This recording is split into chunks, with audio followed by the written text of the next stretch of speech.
Get started. Okay.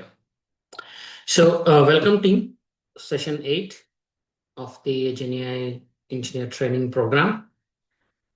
We are almost halfway through with the session, and today we'll talk about another no-code platform, AWS Bedrock, Amazon Bedrock.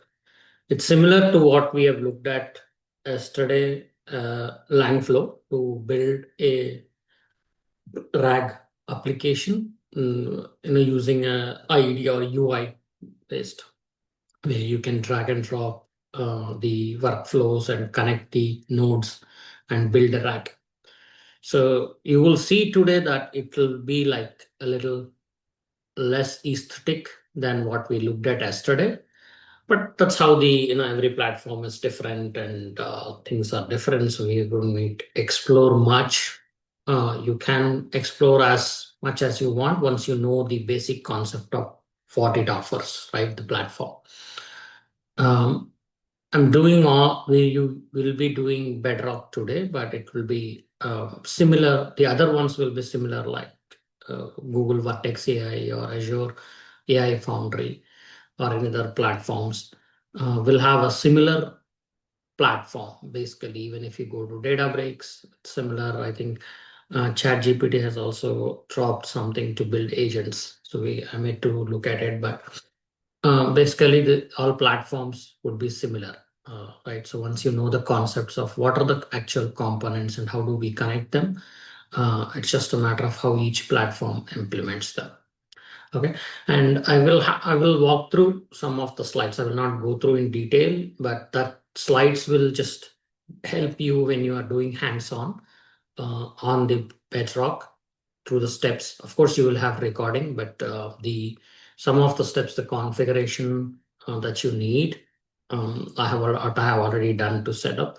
Might be missing, so it should be in the deck if you want to configure. But as I'm saying, if you understand and go through it, that should be good enough, because you as holistically you understand the entire architecture, the RAG architecture and the components. Okay, so with that, let me start my Arun, is this Google Agent Space also in the same? Is it the same kind of a framework, or is it meant for something else? sorry, what is it? Google Agent Space. Agentic space. Agent Yeah. space. Agent Space, yeah. Okay. No, I haven't looked Okay. at it. But so normally Google has this Vertex AI for the building AI apps. So within that, you also have the agents. So everywhere they have agents as a separate module or menu item where you can take in. Yesterday also we looked at, right? There is an agent on the menu. In the Yeah. Bedrock also you will see there will be like, agents separately. But yeah, we'll see when we get to the agents. Once we understand what agents are, how we build agents, then we will come back to these platforms weekly to review how we can build agents in these platforms as well. Again, we'll revisit all the platforms like LangChain, and probably we'll look at Bedrock again, Langflow again, to do the same applications, but with agents. So not RAG, we will build agentic applications. We'll try to build that. There will be additional platforms like we did, LangChain, and then Crew AI will be additional platforms to build some of these applications. Okay. Yeah, we'll see when we come there. You can ping me. I'll have a look at it and see what it is. Okay. Sure. All right. Okay, let me share my screen.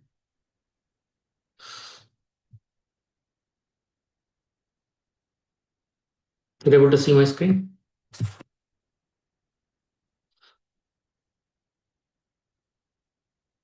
Yes, I can. All right. Yeah, this is one of the candid discussion that I got the screenshot where Microsoft CEO talks about 30% of their company's code was written by AI. So it's a lot of different um, opinions about it and perceptions about it. But whatever may be that, the numbers might be different. Some LLMs, this is sometimes this is 70% of the code is written, but the the percentage of the actual code that's in production, that's running, executing, is less than 30% or whatever, right? That's one argument, one opinion, one perception. Another argument is you write the LLMs generate a lot of code, but then it might be junk, some of it or most of it. Some people argue that.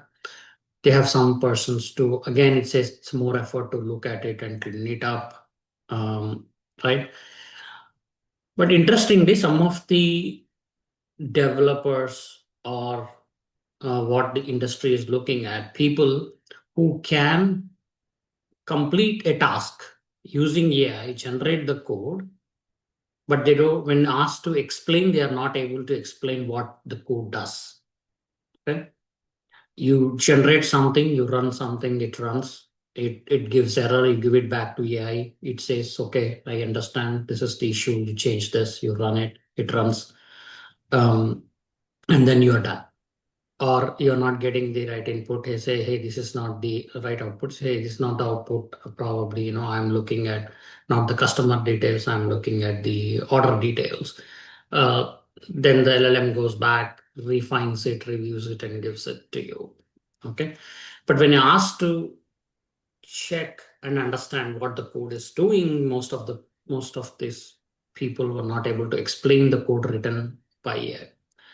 So that comes from the foundation. So you understand first the basics, the foundation of what your components are, when it generates the code, what is the code doing at high level. So you should have some basic understanding of the programming language, business knowledge, general understanding of the programming and the flow, kind of a thing.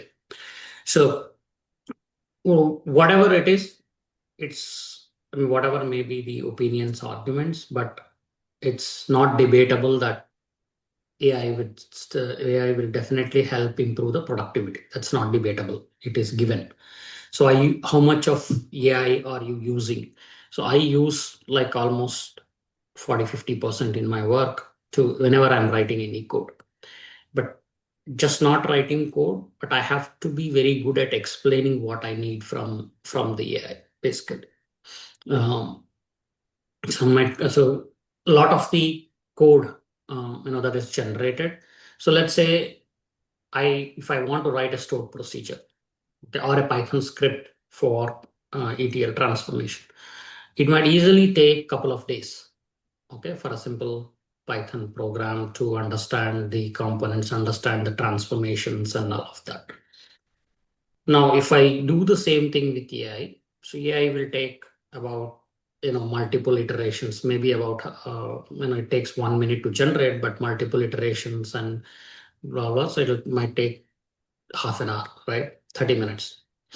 Now, the rest 4 or 5 hours, you're going to review the code and see if it is exactly doing what you're doing or there are any issues with it, what kind of code is generated, how much is needed, how much is not needed. So all of that. And then you will run and test. So test anyway, you will do unit tests. So here might be a little more unit testing you need to do. Right. So long story short, all of that will still save you more than a day. Like you're saving 50% of your efforts using AI or maybe more. Okay. Now, so it's just the context what I'm setting. So where I'm doing, we want to try and do the same kind of vibe coding next week, bring a ETL use case, and then we want to try and build that ETL use case live using AI coding. So that's the use case that we might try next week. So that's why I'm giving you the context of the background. Okay. Now, let's look at this. The same thing we have been talking about. Nobody need, I don't think we need any more explanation of this.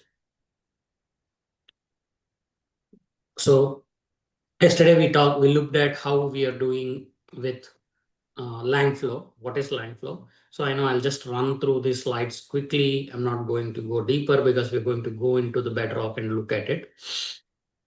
So in Bedrock, the source, it's called a document store. From a document store, as a S3 or OpenSearch can draw it from anywhere sources. You can build a knowledge base. Knowledge base is basically another term for your library or source data, master data. Yesterday we did that, right? We kind of uploaded our resume, and then it went through embeddings and it went through the vector database and stored there. Since we have uploaded from our local, the same thing, the all these documents can be somewhere on S3. So let's say not just say it's my one resume. So if HR is doing a rack to scan all the resumes, whatever are coming in, and then they want to see what is the skill set of each candidate, or whatever questions summary they want to ask for each document, kind of a thing. So they might have a different chunking strategy. Each document may have in the metadata, like I have shared you the chunking strategies, and use that and put all the resumes there and build the rack. So where you put all those resumes will become your knowledge base. It's just kind of a placeholder, a file, a folder, or a database, or S3 kind of a thing. So that's your knowledge source. And the process of building, chunking, embedding, and writing to vector database, it's all consolidated into one thing called your knowledge base. Okay, so the knowledge base, within the knowledge base, it's already connected to your source. It's connected to the embedding model, and it's connected to the vector database, vector store. All of this inclusive into the knowledge base. So embedding service is, we have embedding models, you have vector store. We have worked with 2 or 3 vector databases, right? You can bring your own and connect, but AWS Amazon offers its own some of the options to use for the vector search, alternatives to vector databases, like Amazon OpenSearch is there, S3 Vectors is there, Kendra Search is there. These are all it's proprietary hosted, or you can choose third-party databases. Okay, and algorithms, what it uses KNN search on embeddings to fetch top relevant passages. LLMs, again, same thing like embedding. They have their own Titan models. We looked at Titan models, and then you can bring your own, like Claude hosted, or you can bring in the other third party or external, connected to external models. Okay, so these are the terms. We have done this. It's a fully managed serverless service for GenAI. Serverless because AWS obviously has its own scalable serverless, so it automatically scales up, scales down based on your request. Processing, it's all like auto scaling, basically. Not even auto scaling, it's the next level. So auto scaling generally can add more machines, like scale up or scale down. You give some min max limit for number of workers to be added. So auto scaling would add those machines if needed on the fly. Serverless is you don't even define what machine, what size, how many machines. It automatically defines and takes care of that. So you don't need to define any of the virtual machines or clusters or whatever it is. So it's all serverless, fully managed by Amazon. Even Databricks has that. So most of the companies are now moving towards taking out that complexity of defining machines, sizes, clusters, and all of that from the consumer, and taking care of it under the hood. Now provides API call to multiple foundation models. I think this is the same thing, given that you can call any of these models hosted. Scaling, patching infrastructure, of course, we know it happens on the Bedrock, so they'll take care of it. Amazon, AWS, security. Yeah, so you have so this is one thing I'm saying. Yesterday, when we went in trial version, we just kind of created account, created a key. We are passing in the key here and there, everywhere. It's open, not much secure because that's a trial version. So we have been, it's easier to configure quick and dirty to do a POC and look at it. However, in the Bedrock, there's nothing like that. You have to go through all of these, everything to set up. Of course, you don't need all these VPC endpoints, KMS encryption, CloudWatch logging. Those are available, but at least IAM policies are definitely needed to set up to build this, whatever you want to use any service in this. Okay. Visual orchestration layer. Okay. APIs, you have the visual UI that we want. There is something called we talked about the knowledge base, right? So that's what it is, inclusive of all your data sources and vector database, everything for semantic search. The way to build the RAG application is called flows. It's like workflows. The flows is where you connect your multiple nodes and your knowledge base to build the end-to-end application. So built-in support for branching, retries, error handling, parameterization, everything is available seamlessly with data services S3, Lambda, Chemdra. Yes, you can read data from these sources. Prompt filters, validators, tone length, content policies, rate limiting, token budgets, field level masking. So all of these features are available as a standard Bedrock platform to implement that. So for monitoring and logging, they have standard CloudWatch. You can add it for that. Audit trails you can do. So for the flow controls, you have a conditional branching you can do based on the branch, which one you want to execute. So you can build all of that in the flow kind of thing. Okay. Now, so that's high level. We will anyway look at the demo. So we will see what is available in there in the Bedrock. Now, so this is in the AWS. First, you go and create your root account, right? When you create an account, you have a root email, so root user, but you cannot configure the Bedrock with root user. So you have to have a IAM user. So you have to create another IAM user. So I created this user. The last batch in batch for RAG is my user using the IAM in AWS. I don't know how many of you have exposure or worked in AWS. I think at least most of you. So you can go to IAM users and then create a user. Creating user is easy, but these are the policies that are minimum required for building the Bedrock, S3 and Bedrock. So I have added this in the deck so that you don't need to do. So this is not a privilege of least privilege access, because we're just doing a POC. I have given full access to this user for all of these components. But generally, you won't, in the organization, you never do full access. You only do, ARM. So for each resource, what access do you need? Only the least access that is needed is provided. Okay, so this should help you as a guide if you want to do hands-on on AWS, if you want to create a person user to create the RAG application. Okay. So these are like administrator access are given, Bedrock full access, marketplace, developer access, S3 full access, because I'm using S3 and Bedrock here.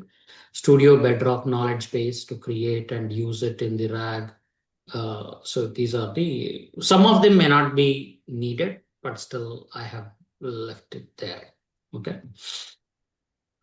Now, once you do that, so as I said, you need to build a knowledge base. So it's just like what it looks like, the knowledge base overview. It has a name. It can create a service role for that. Creates an ID. These are just screenshots how the knowledge base looks like. So this is the open search dashboard. Um,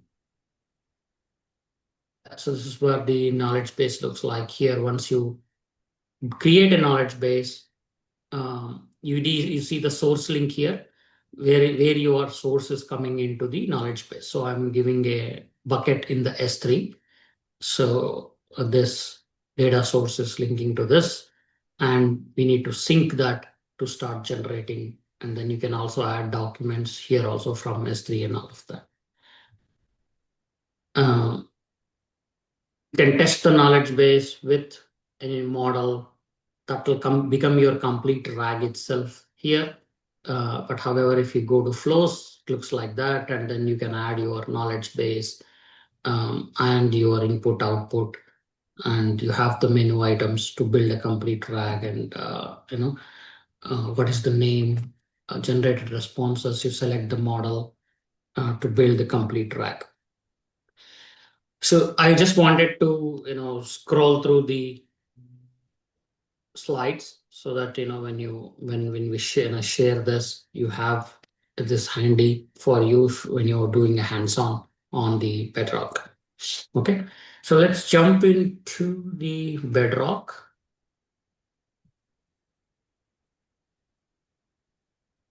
Okay.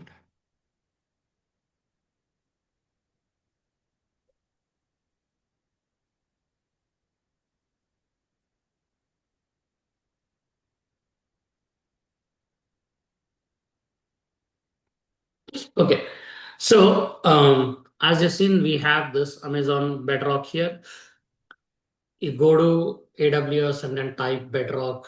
The menu item comes up. You can click and add it. There are new models available. Claude Opus 4.1 model, the newest model that is available now we can use. So how many, I'm not sure if you have remember how we looked at the enabling the models.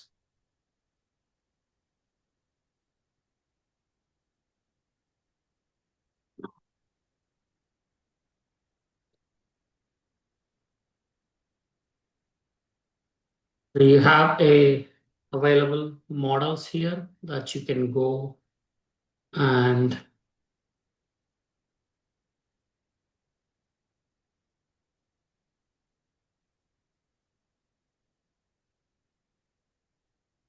you go see here, model access. Carrying this as well. Okay. So as of now, if you see here, the base models, all of these are there. So I have only granted access to this one embeddings model and one LLM model. Just two models I have enabled. The rest of them are all here. If whatever you need, you can go and enable them to get access to these models, which are available on this platform. You can see here, Claude Opus, that's the newest, is available here. Anthropics, Amazon, Cohere, DeepSeek, Meta, Mistral, Stability. So, all of these models are available, base models. Okay, so let's come back here. If you look at Bedrock, now you have, so that is the model catalog where you can go from here as well to model catalog and then select what models are available here. The same thing. Okay. Chat text playground. I think we have seen you can just select any model available here and then just chat, just like Chat GPT. It's a test. We have only one model enabled, so we can use this, type some questions and just like you're talking to Chat GPT or any model directly. So just for testing, chatting your model here. You can also do compare, select two models, ask this question here, The same question will be sent to both the models, and then you get response side by side to compare how each model is responding to your questions for evaluation purposes. Okay. Hey, Harun, one Yeah. quick question. This is what I was actually looking for like yesterday. So this is not available on Langflow, right? There's multiple comparing the multiple model No, response side I by side. don't. Yeah, no, I don't think that is available in Okay. Langflow. Okay. Generally, all these hyperscalers in the playground, they have this. Databricks has this, Azure has this, Google has this, AWS has this.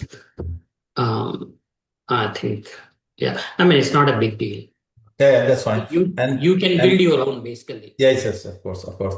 And one more thing, when you're enabling different models, um, enabling is, I mean, when you sign up for this Bedrock, right? That's when you, I think it's not free, right? I mean, beside the basic features. So, um, is this is this by consumption or is it like base pricing plus consumption? Just want to understand because when I want to play No, with you my, don't need, for the hosted models, you don't need any other license or payment or keys, because AWS will charge for all of that. Okay. So whatever you have here, you can enable and use it. You will be charged based on your usage. Internally, AWS will handle all of that yeah, that's what I with the assume. hosted models. Okay, thanks. So you can just go here and enable whatever you want. You want Anthropic? Yes, go select it, and then it will be available. It's not like, okay, here I have to pay for Anthropic or here I have to pay for Meta. It's all in AWS account. You're based on what you have access to or what you are using. Having access to do not charge. But if you're using those, Claude and Meta, whatever it is, so overall they will charge based on your usage, AWS usage, and internally they might be paying based on how much of usage to these vendors.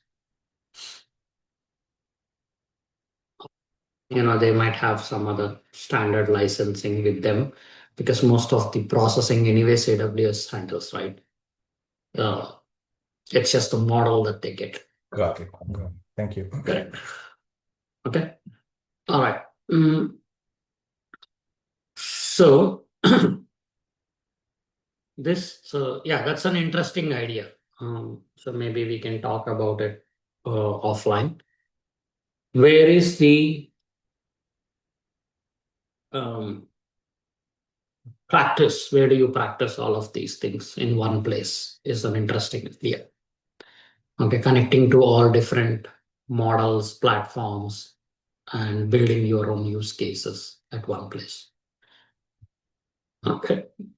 So these are all platform specific. You come here, all AWS you see, and all AWS you run and practice. Hosted models you can use. Okay. Now you have agents here. So this is your agentic space. Now they have come something. Every time they start some new name, new thing. It's called Agent Core. I don't know. So this is the new one. I think they're coming up with.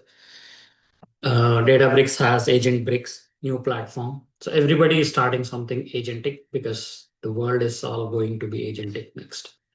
Right. So the deploy and operate AI agents here. Export your existing Bedrock agents configurations. So you see, like you have agents you build here, you can migrate to this agent core, another module, separate module they are building within this, I think. So we go here, Amazon Bedrock Agent Core, okay, build and deploy, building tools and all of this. All right. So come back here, go to Bedrock. Oh, not here. So right. User. Go back. Okay. So first thing, if you go here, The flows is where you build your apps, the RAG architecture there.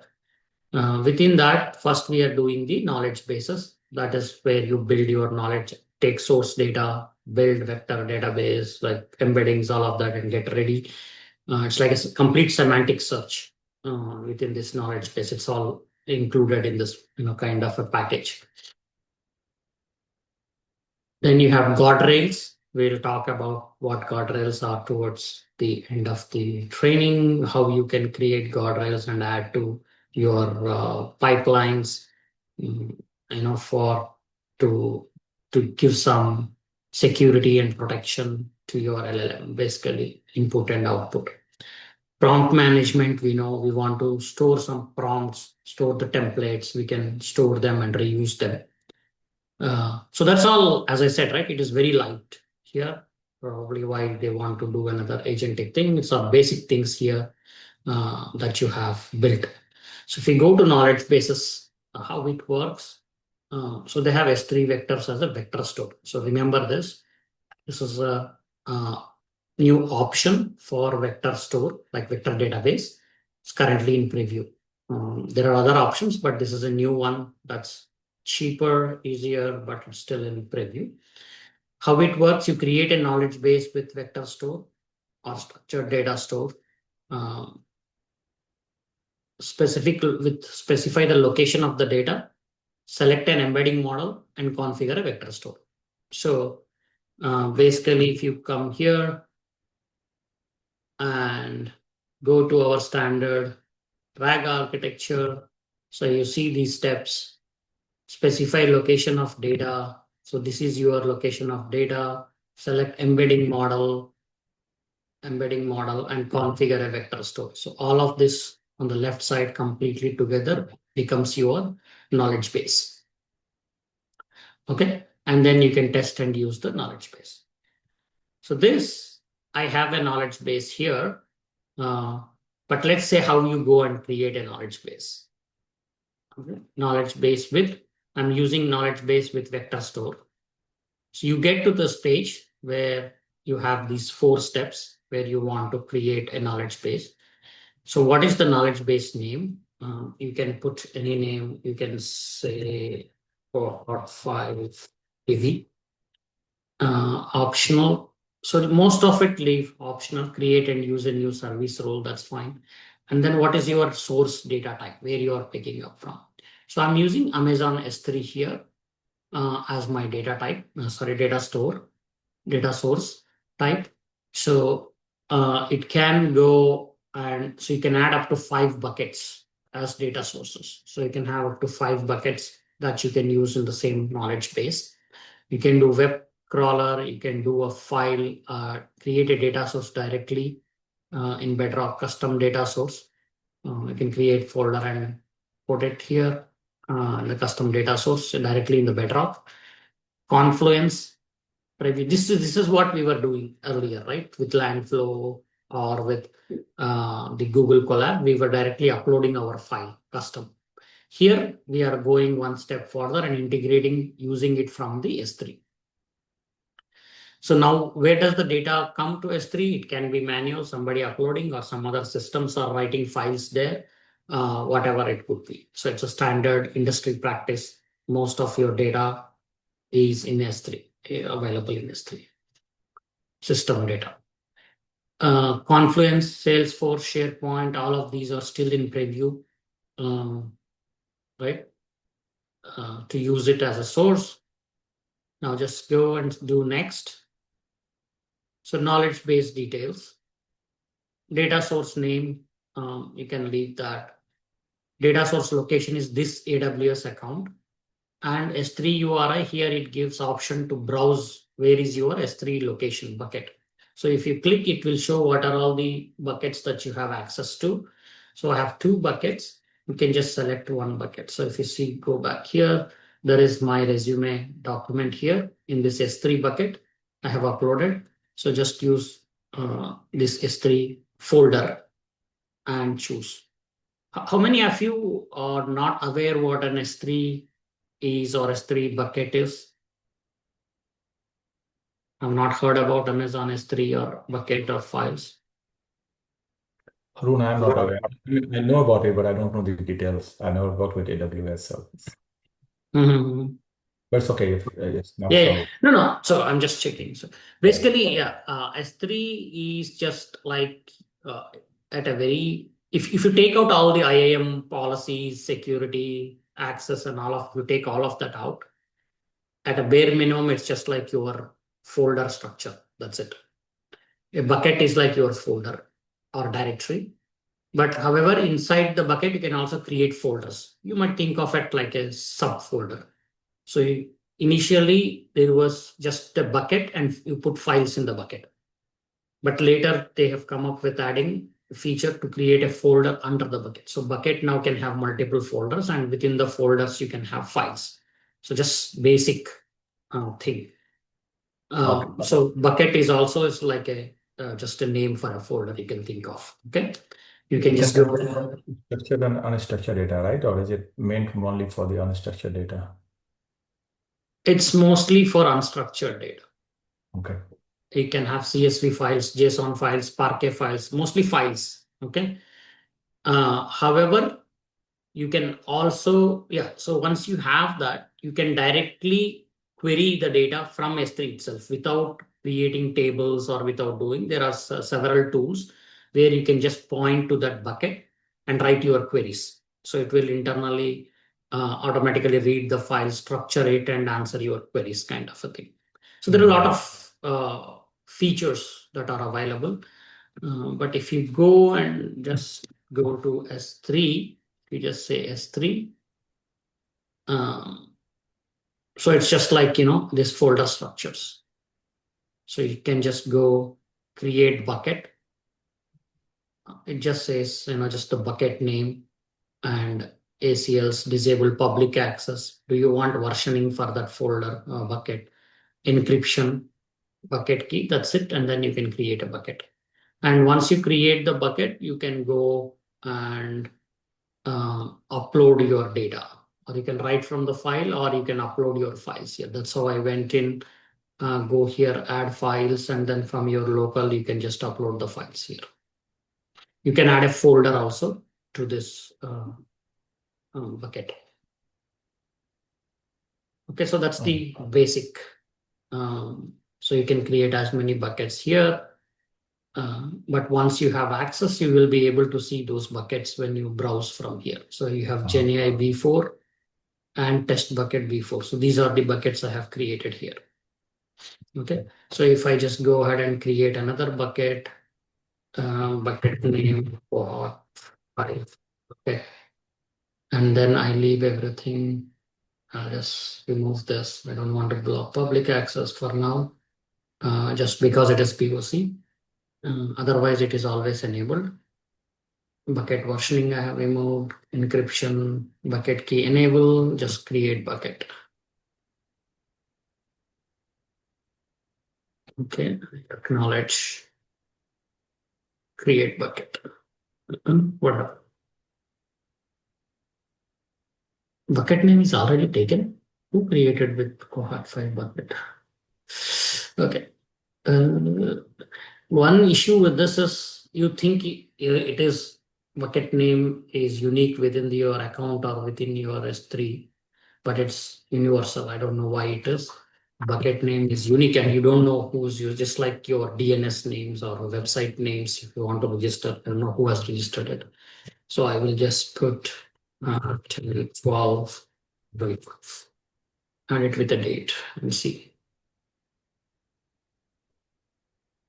Okay. So the bucket is created. Now if I go here, cancel, browse, try refresh and see.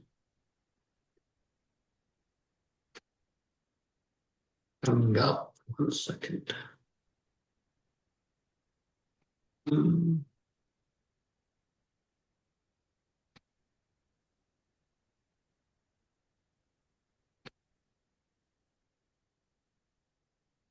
Could we go here? Just to refresh.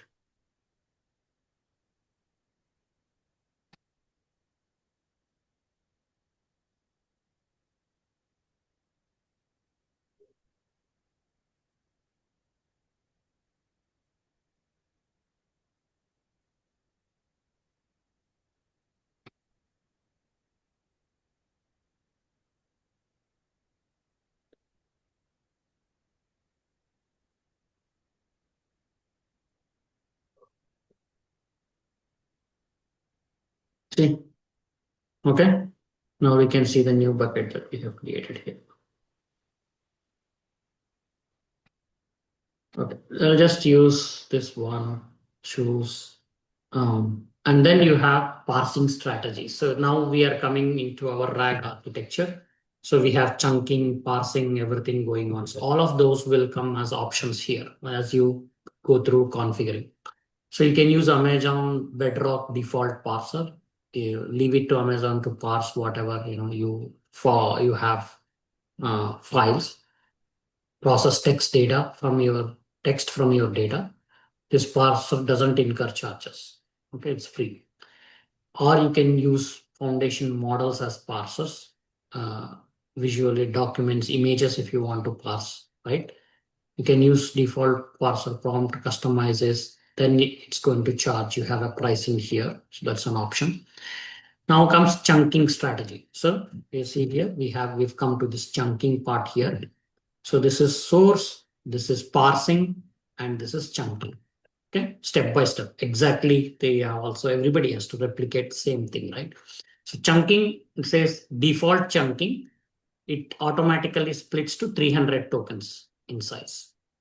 And if the document is less than 300, it will not split any further. However, you have all of these chunking strategies here. Fixed size, hierarchical, semantic, or no chunking. So if you go fixed size, see, it's what we were doing. So you can specify what is your chunk size, and you can also specify what is your overlap. Typically is around 10%. So basically, if you say 10 to 20%. So if you have 300, so typically it will be 20 to 30 tokens that you do overlap with.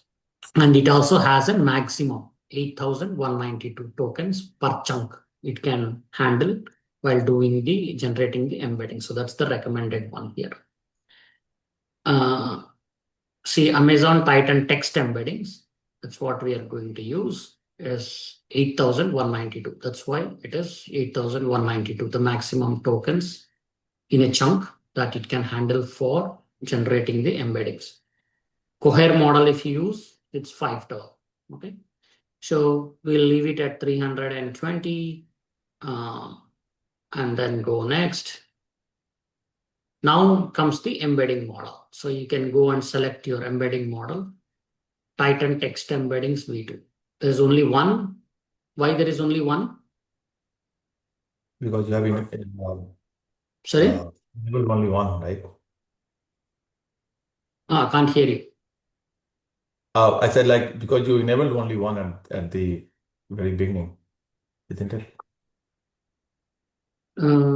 Yeah. So Okay. we have only enabled one model from the models when we look there, the model catalog here. So we went there and we enabled only one model for embeddings and one model for LLM generation. So that's why we are seeing one model. If we had enabled multiple models, they will show up here and then you can choose one of them.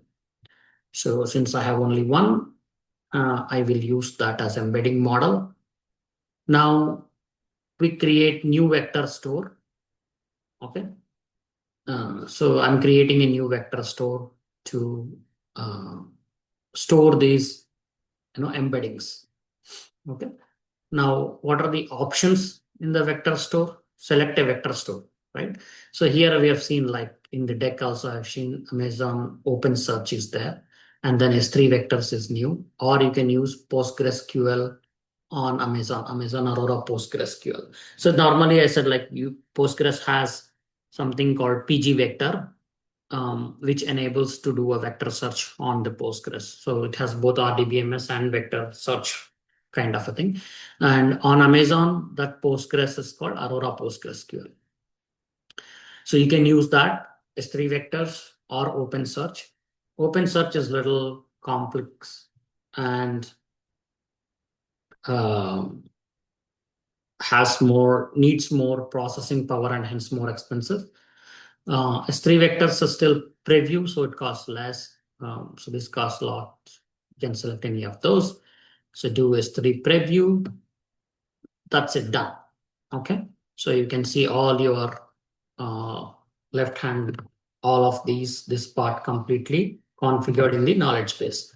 You have the knowledge base name, service role is created as a vector store, your data source, this is the data source name.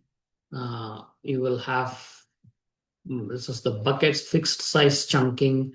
This is the bucket that is used, right? And then you have this embedding model that you're using. Dimensions are 1024 based on the model that you're using. It automatically selected. Vector storage is 3 vectors. That's it. You just click, it will create a new knowledge base. That is the same knowledge base that we have. Arun, one model, it had something called inference that was default. What is the role of that? On demand, right? Yeah. Yeah, so it says basically if that model is available on your region, enabled on your region, and you have access to use that model within that region, and the security. So based on that, it will show it is on demand, available or not available. So though you have enabled to use it, but based on the region that you are configuring, based on your access, it shows whether it is inference or on demand kind of a thing. So you have this cross region also you can do, but this is all more about security and all of that, cross regions. Okay, so that is your knowledge base when you create. So this is how your knowledge base looks like. You have created this knowledge base. This is the one. Okay, so it's available. Use default chunking strategy, 300 characters, 1. Amazon S3. This is sync history.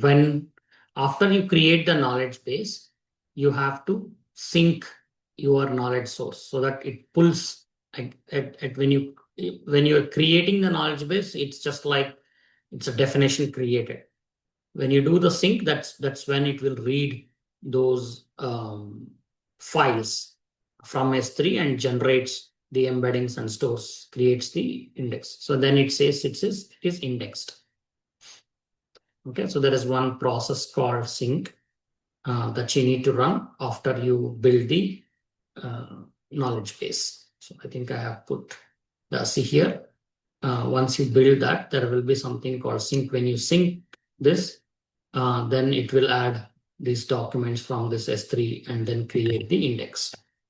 So this is the index that is created, and these are the files that you have here. So that is synced, indexed. Now ready to be searched. Now, as I said, you can go, so you can do another sync here. But if it is already has, so you're syncing it again, completed. You don't have any new files in there, so it's just things. So if you have new files, you can come and sync manually here, or you can set up an auto sync for this to be run. I don't know where that is here, but you can trigger that auto sync for this data source. Okay, now so this is our knowledge base. We can go and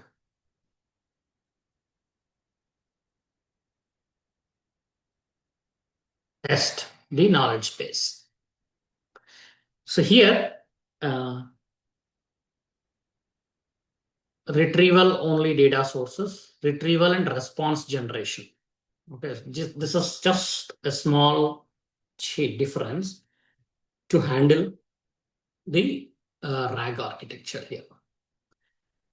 Now, if you select, when you're testing this, you want to select data sources, which is your semantic search application. You are giving the query. It is just going to search the vector database and give you the chunks out. Now, if you add a retrieval and response generation, well, you retrieve and also you generate a response, is like you are adding this LLM as well. So you retrieve and then generate a response. So to generate a response, you need this LLM. So when you add that, this will become your complete RAG here itself. Okay, you don't need to have a huge flow, right? So if I do this retrieval only data sources, and then I just ask what are the certifications question here and run this. So it's going to get the chunks from that. Okay. You go to details. It gives you the source details, the chunks. See here, source chunk 1, source chunk 2, chunk 3, chunk 4, chunk 5. So it's picking up 5 chunks from the vector database, right? Retrieving semantic search from the vector store. Here it is called knowledge base. So this part. So we are giving a query, it's going and searching and getting the relevant data. So this relevant data chunks is what is showing here. Okay. Everybody clear? Any questions about knowledge base?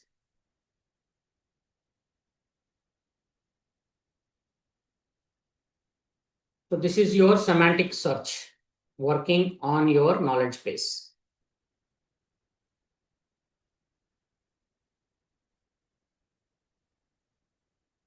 I guess I'm audible. Are you still there? Yeah. Yes, yes. We were just moving ahead. I didn't know that you were looking for a response.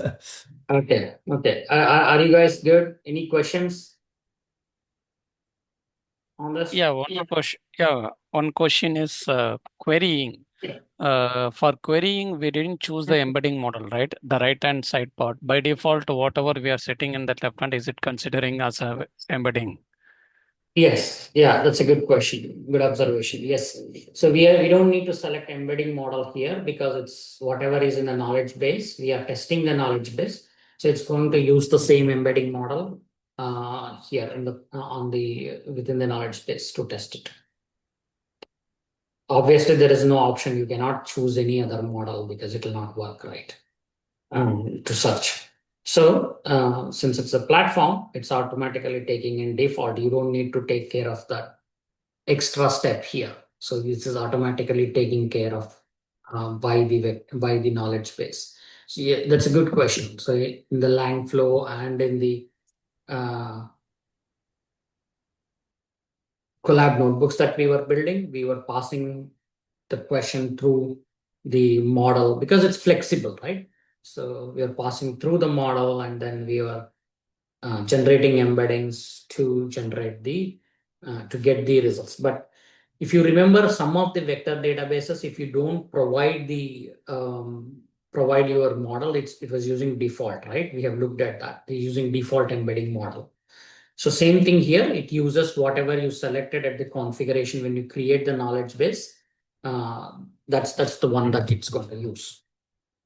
Yeah, good question on good observation. I was thinking somebody can ask that question.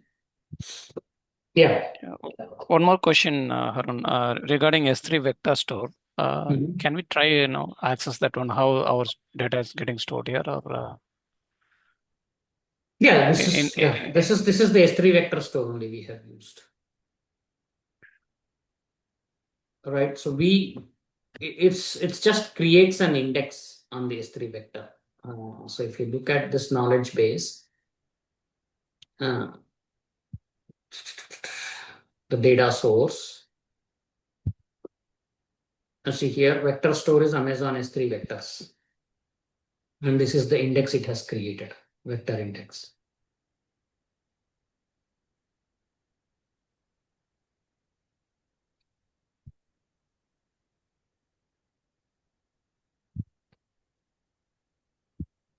It's not opening.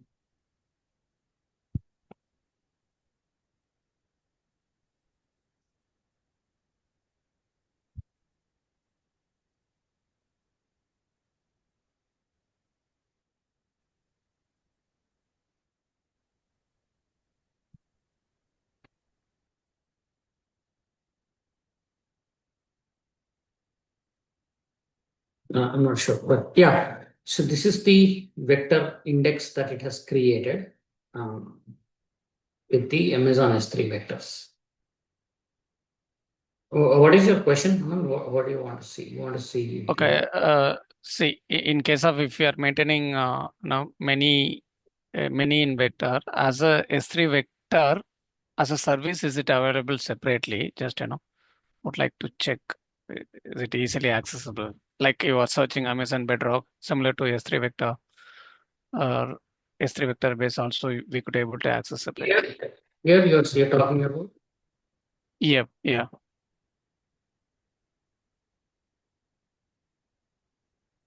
Okay. I couldn't see. I don't see here. Yeah, that's right.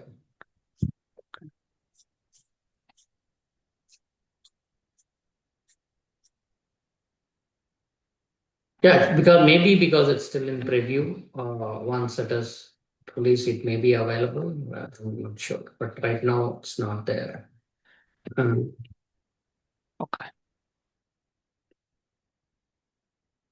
Yeah, this is available. See, Amazon OpenSearch service.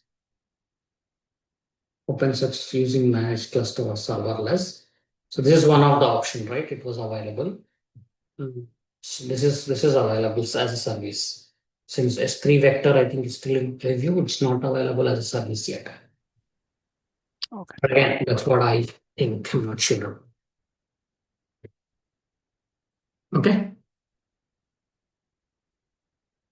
You have OpenSearch service and OpenSearch serverless, both are offered. Okay, let's get back here. So now we have looked at knowledge base, right? So how we can search for the knowledge base. Now go back, knowledge base over here. So knowledge base, test knowledge base. So we checked the retrieval only data sources. We got the chunks, right? So semantic search. Now, the second part of RAG is obviously we know we pass those chunks to LLM and we also pass the query to LLM. So the LLM will read the query and then will read the contextual data chunks that has come in from here and generate a response. So all of that is just provided as another option here. Quick and dirty, try to see if you can build RAG and get proper answers using this knowledge base. The moment you add that, we need an LLM here. So then it enables an option to select the model, LLM model. Again, there are a lot of providers here, but I have not enabled it in the model catalog, so I cannot select any of them. I have only enabled one, Nova Micro.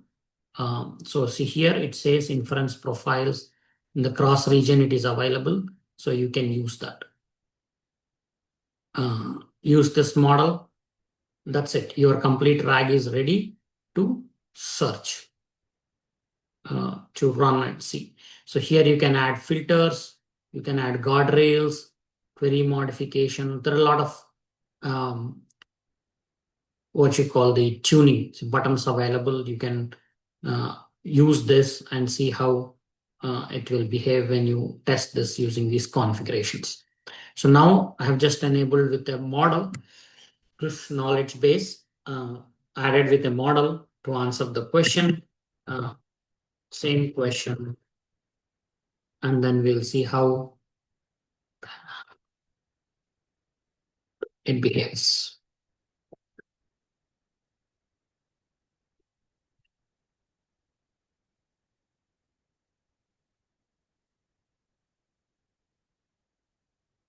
Oh, we already got the answer.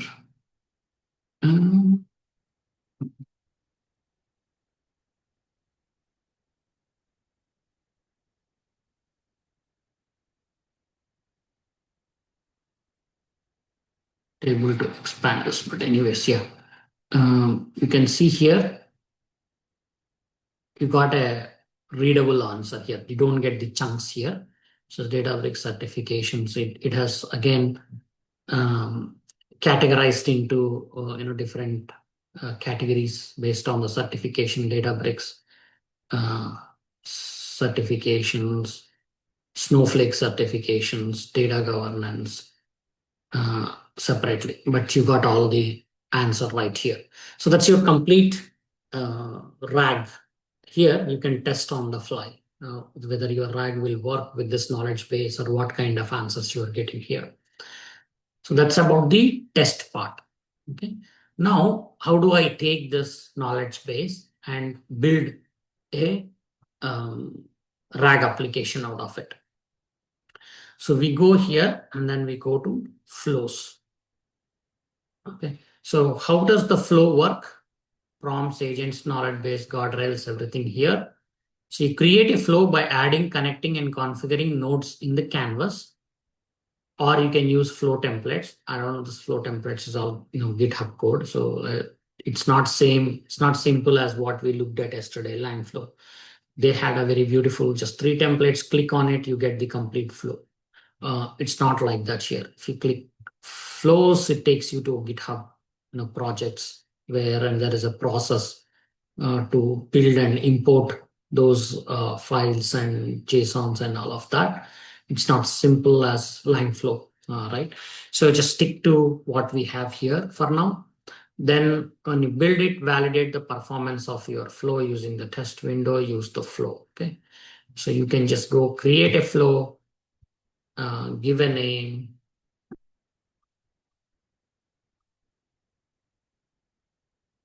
five flow. Okay. Create a new service role, just say create flow, that's it. Now you get into this editor mode.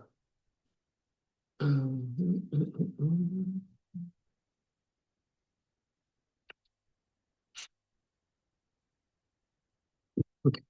So now you get into editor mode.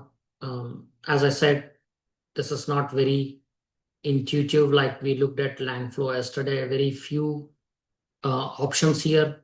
These are all mostly programming kind of a thing where you can do collector, you can do a conditional branch statement, you can insert a do while loop in this iterator and all of this. This is all programming logic.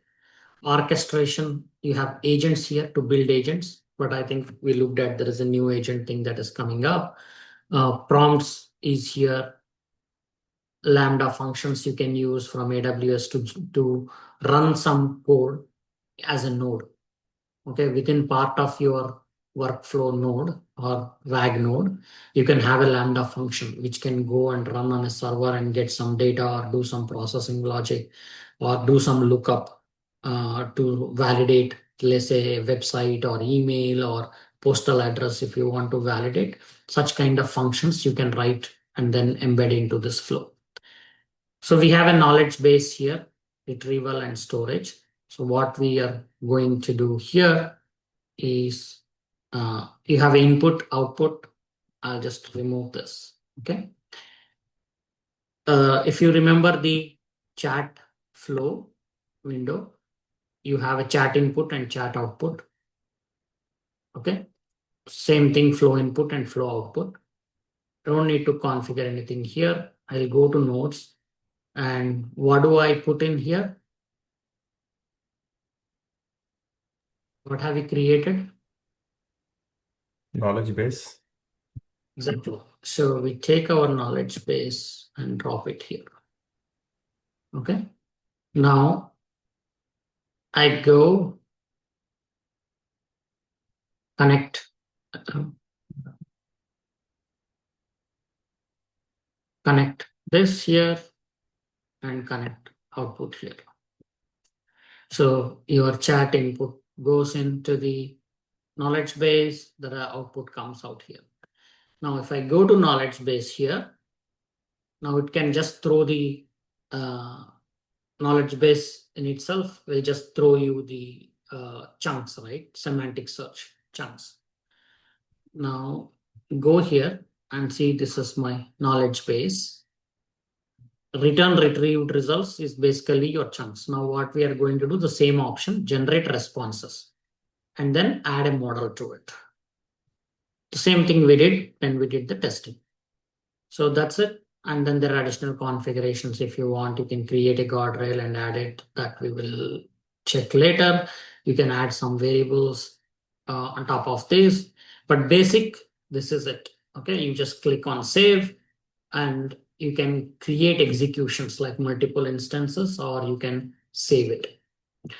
Okay, same thing I have here built. This is not prepared.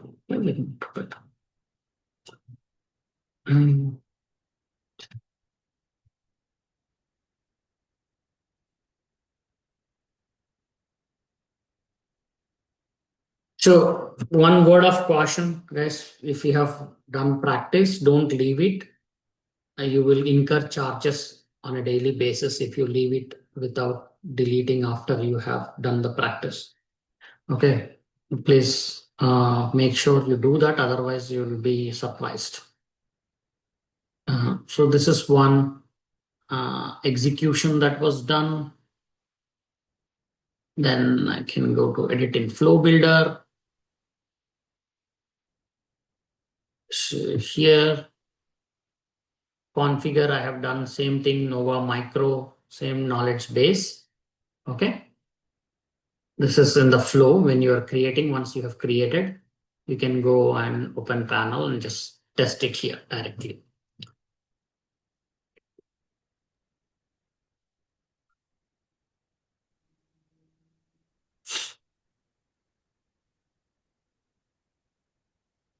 So it neatly formats all the certifications here. Generate projects in bullet points. Limit to 5 projects.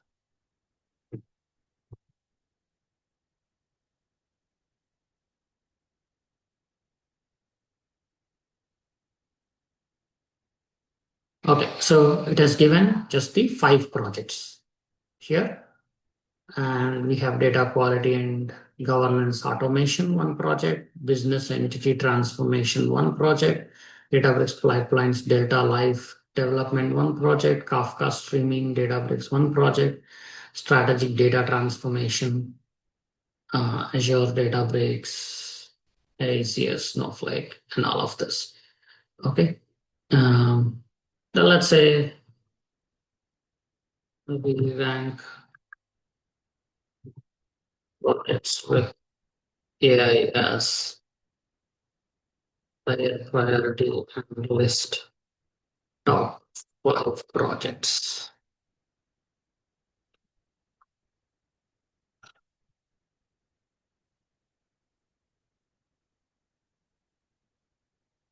See, now we got AI project at the top.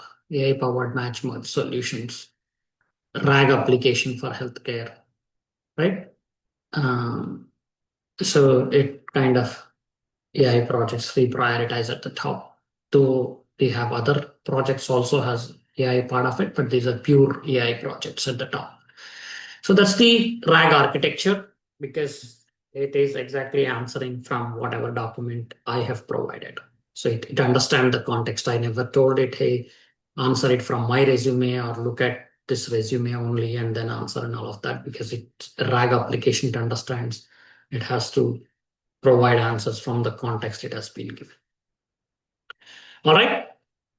So with that, we wrap up the first half of our training sessions, building applications. Yeah, 1 second. I'll come to you. So we have another 15 minutes for Q&A. We can talk about all of your questions. Okay.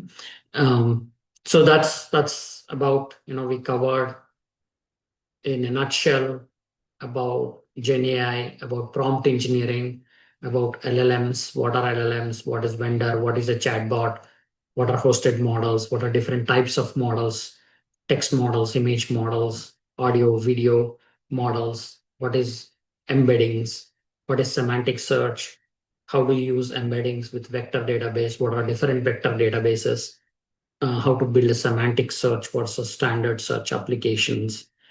We explored FileDB, Chroma, Pinecone, AstraDB. We explored LangChain. We built the RAG applications using LangChain. We built RAG applications with multiple vector databases, and then we also explored no-code platforms, Langflow, and today Amazon Bedrock. So all of this, I think we have come pretty far, done a lot of learning the last 4 weeks, right? So that concludes our first half of our training, the foundation up to the LLMs, building chatbots, building RAG applications. So I have also posted the assignment. I'm not sure how many of you have looked at. I also want to talk about it if time permits today, about building the RAG application, using here, having that data source that I have given, that with different strategies, right? So the approaches for chunking I have provided, and how you're going to build that RAG using different models and embedding models, LLMs, and vector databases, mix and match kind of a thing. Ooh, so that was the short 1-minute summary. Now, open floor for questions and comments and feedback. Arun, maybe one question related to what we just went through. Yeah. While we are building this flow, we have these two fields, right? On the return retrieve results and generate response. We also saw something similar on when we were developing that knowledge. Knowledge base, yes. Right? What's the difference between the two then? There's no difference. Okay. That's basically when you do the testing purpose. This is more like building it into the flow. Scalable version then. Yeah. So knowledge base in itself, it cannot store with LLM and response. That is, it's kind of options available to test the knowledge base with a model or without model, with a guardrails or in some configurations. So those are options. It's like test cases, testing the knowledge base with the model. So you can test the same knowledge base with different models. It's quick and dirty. But once you look at it, okay, my knowledge base is working, it's giving proper responses, then you come and create it in the flow and use probably the same model, and then save it and deploy it. Got it. Okay, that Yeah. helps. All right. Okay, Vinay. +1. I don't know who +1 is. Okay. Yeah, let's go with Vinay first. Yeah. Yep. So Arun, I have had two questions. Sure.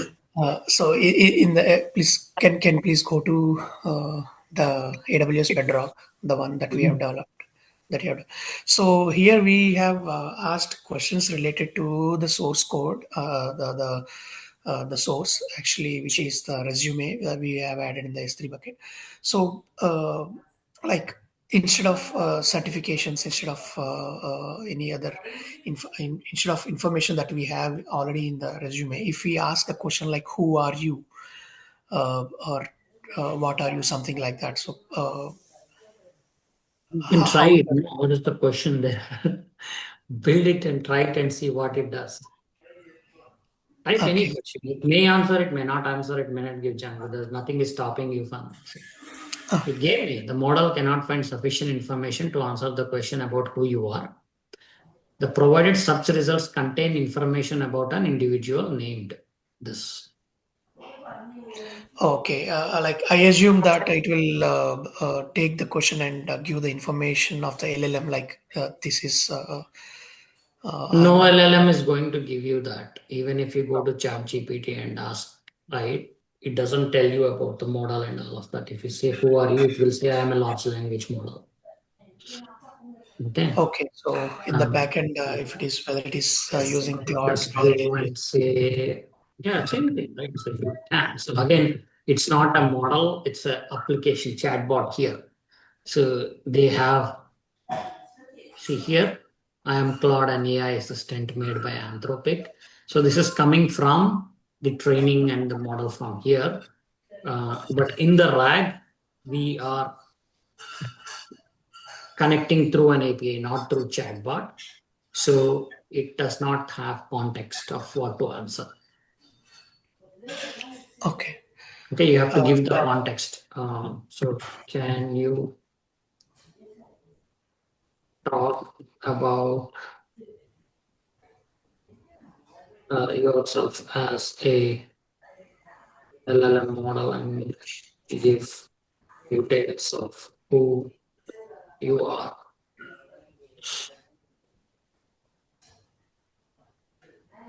No, it still goes from the provided search results. So probably, so you have to tweak your prompt, okay? And then say,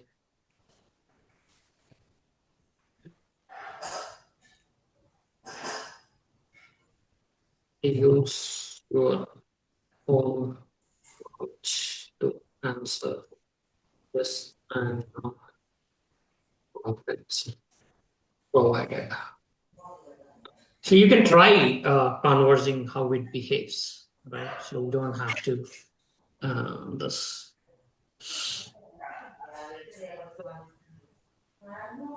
See, now it gives, I am as a large language model, I am designed to assist blah, blah, blah, all of this. What is its purpose? What is the training data, capabilities, content generation, language? So there is nothing from resume here, right? Yes. So it's all about how you ask, how you make it understand what you are looking for. Since you built a RAG, you're sending the contextual results, by default, it understands that it has to answer, the default mode is to answer from the provided context. Now to override that, you have to tweak these questions like this. Now, this is very interesting because this is exactly where your guardrails come in. Now, if you want to ask any of these questions, it may be just very simple, but it can be anything you are asking, and you are overriding the system behavior here. This is exactly the vulnerability that you are going to handle with guardrails. So you write a guardrails and then you put saying that if anybody asks such questions which are not in the context, do not answer. So when you put in that guardrail, even if you ask any of this, you're trying to override the system instructions, you will not get any answer. But here, since you don't have any other guardrails, you are able to override the system behavior and ask your own questions to the LLM.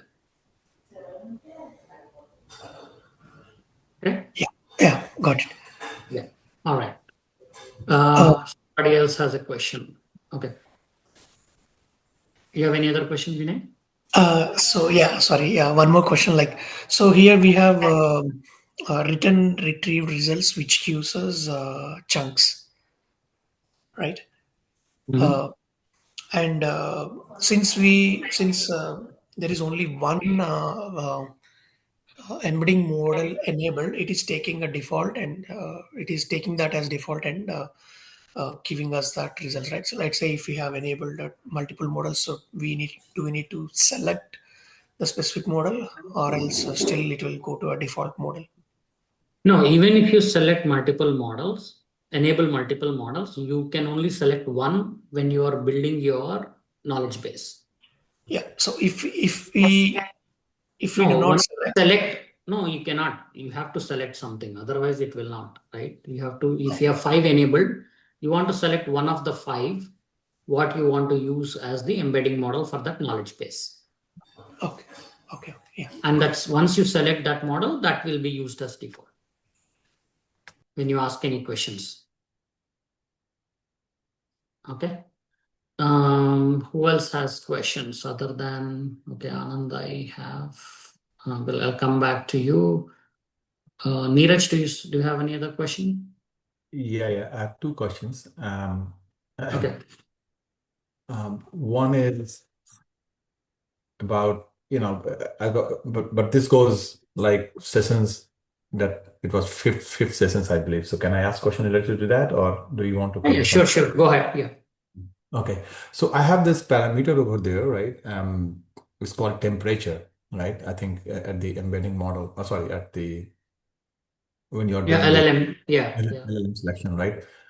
I've not fully understood what it does, and it seems like it's a major parameter because the ex-CTO of OpenAI, Mira Maruti, when she came up with this thinking machine, she she had a new product that came out 2 weeks back, and I think that is mainly focused on how you do this temperature, setting. So could you Mhm. speak a bit more and what it really does? And why it is so important now?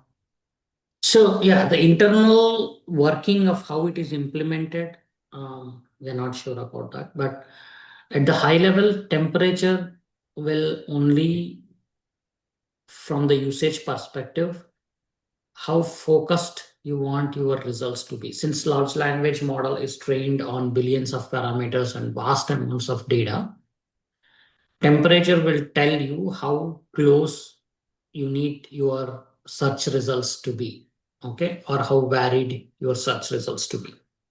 In your creative field, like marketing or sales or content generation, you can have a high temperature, which means that your search results or answers can be very varied.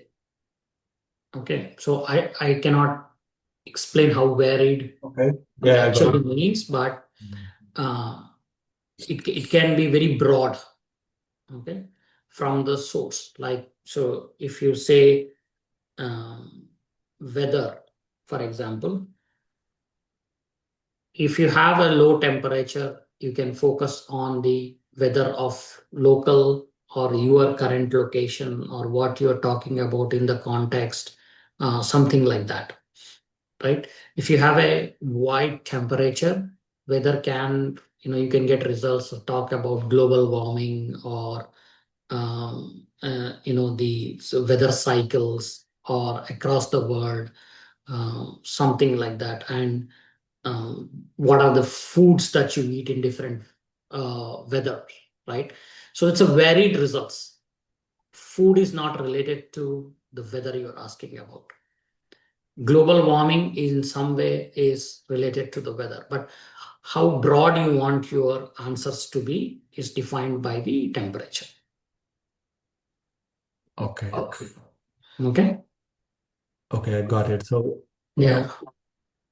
a related question then is when we are when we are asking LLMs, any summarization, right? And LLMs tends to be very verbose, they they say a lot. So, in order to make sure that you are getting your responses, you can define how many words you want or how whatever, half a page, 1 page, 500 words, something like that, right? So that it is more focused. There, I believe this temperature will also then play a role, right? When you I are, don't think so. no, See, that is rate limiting. You okay, are asking an LLM capability to summarize in so many tokens, or you're setting a max token limit. Okay. understood. But Okay. what kind of content you want within those 500 is defined by the temperature. Okay, got it. That helps. Yeah.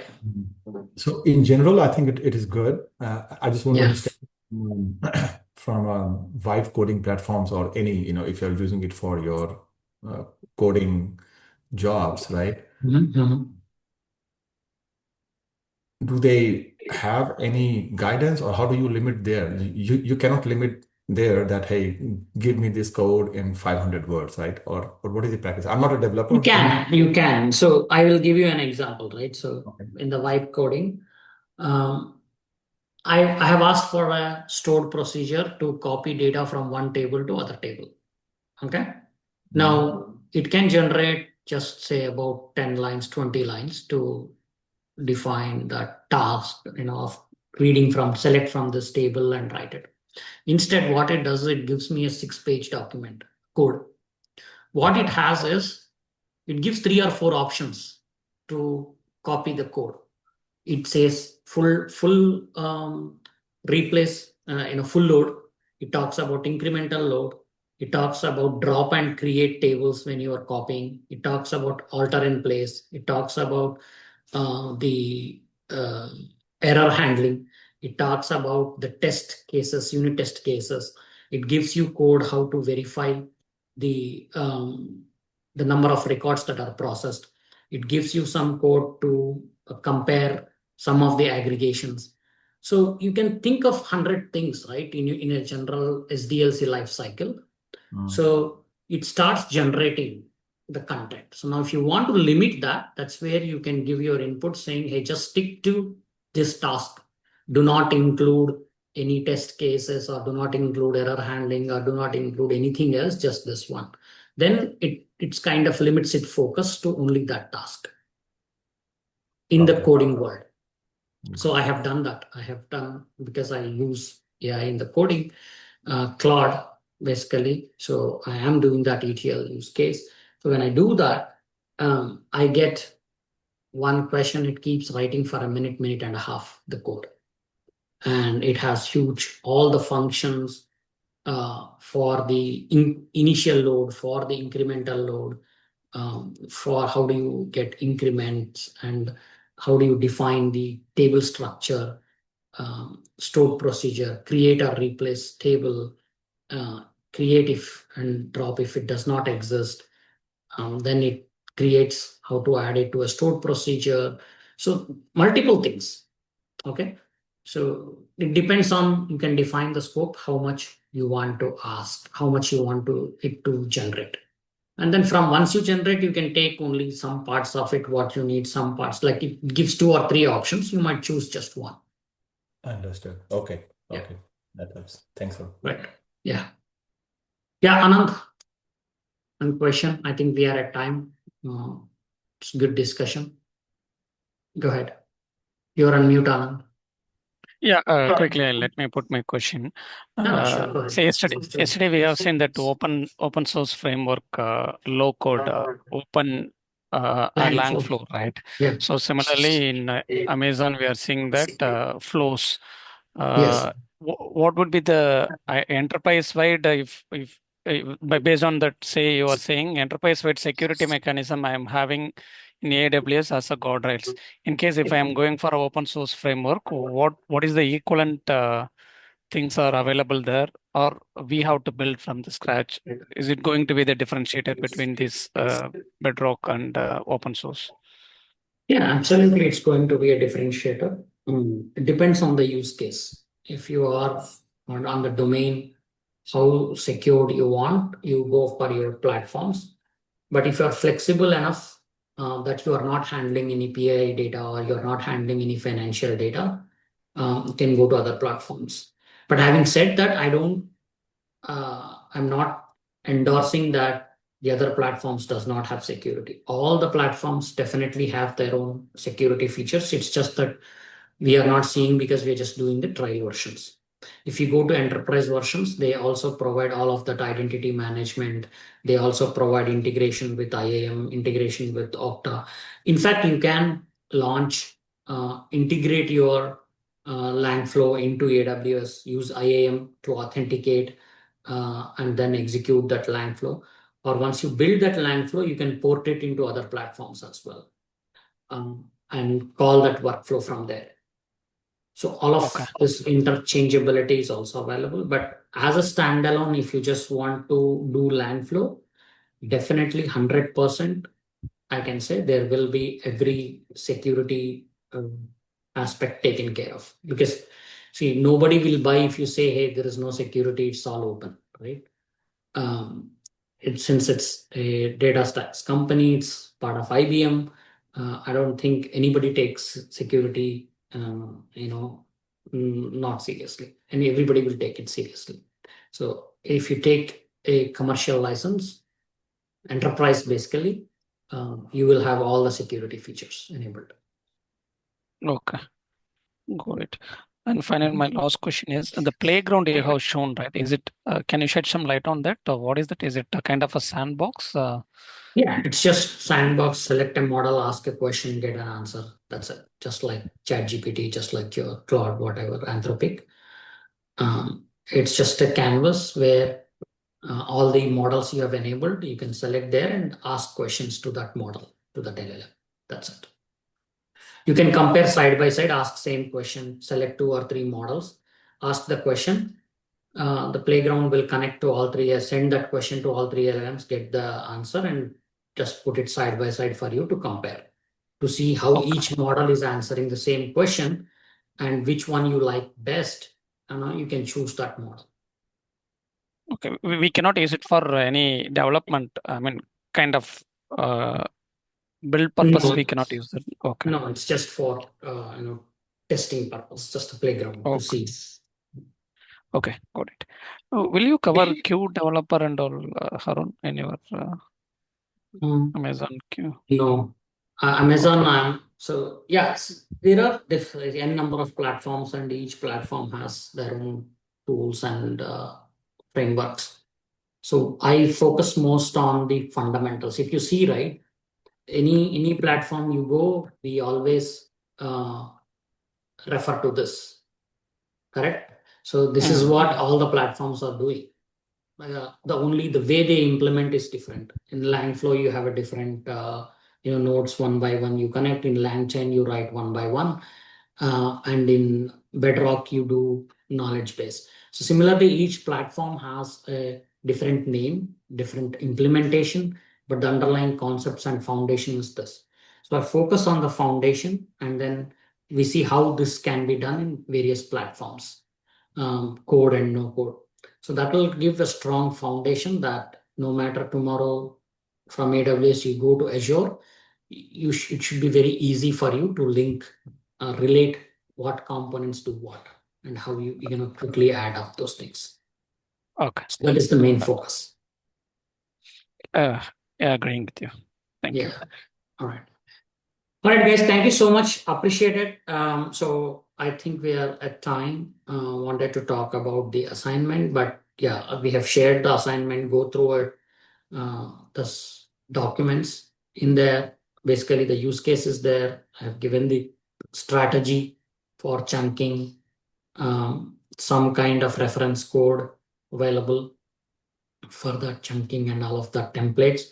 So to start using it, integrate it using LangChain, any of the vector databases you need, work it out and see how you want to do it. Okay. And maybe 2 weeks down the lane, I will publish my solution. I'm saying it will not be the only solution, what I have worked on. And again, of course, I use most of it AI to generate use case, and also use AI to solve that use case, coding part of it. My contribution is to review, package, simplify, make sure you understand that. Okay. All right. Thank you so much. Thanks, Arun. Bye-bye. Thank you. Thank you all. Don't have any questions, right? All right. So let's meet again next week. Happy learning. Have a good rest of the day. Good night. Bye.